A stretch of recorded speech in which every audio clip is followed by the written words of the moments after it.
সম্মানিত প্রিয় বাবাকেরা, আল্লাহ রাব্বুল আলামিন একবার নয় দুইবার নয় ৮২ বার কোরআনুল কারীমের মধ্যে বলেছে ওয়াকিমুস সালাত ওয়াকিমুস সালাত, ইসলামের প্রেরণ তোমরা নামাজ কায়েম করো, নামাজ প্রতিষ্ঠা করো। নামাজ কায়েম কিভাবে করতে হবে, নামাজ কিভাবে প্রতিষ্ঠা করতে হবে?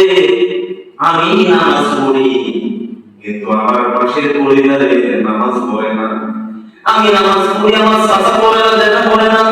আমি নামাজ পড়ি, আমার গ্রামে অনেক মানুষ আছে যারা নামাজ পড়ে না। এটা কোনোদিন নামাজ কায়েম হলো না। নামাজ কায়েম হবে তখনই যখন আমি নিজেও নামাজ পড়বো এবং আমার সমাজ, আমার গ্রাম, আমার পরিবার সবাইকে নামাজ আমি কনফার্ম করতে পারবো।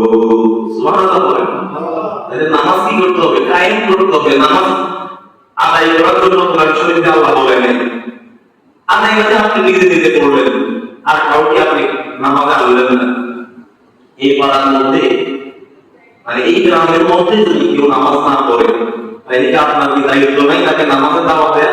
বলেন আছে কিনা? কিন্তু সে যদি আপনাকে কোনো অনুষ্ঠানে দাওয়াত দেয়, আপনি তো যাচ্ছেন, এই জন্য সে নামাজে আসেন না, কারণ সে মনে করতেছে আমার বিচার আচার, আমার সমস্ত কাজে তো আমার গ্রামের মুরব্বী শ্রেণী, আমার যুবক ভাইরা আসে। তো সে নামাজে পড়বে কিভাবে?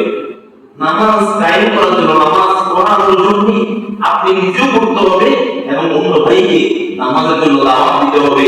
এটা শুধু ইমাম সাহেবের কাজ না, এটা সবার কাজ। সুবহানাল্লাহ বলেন।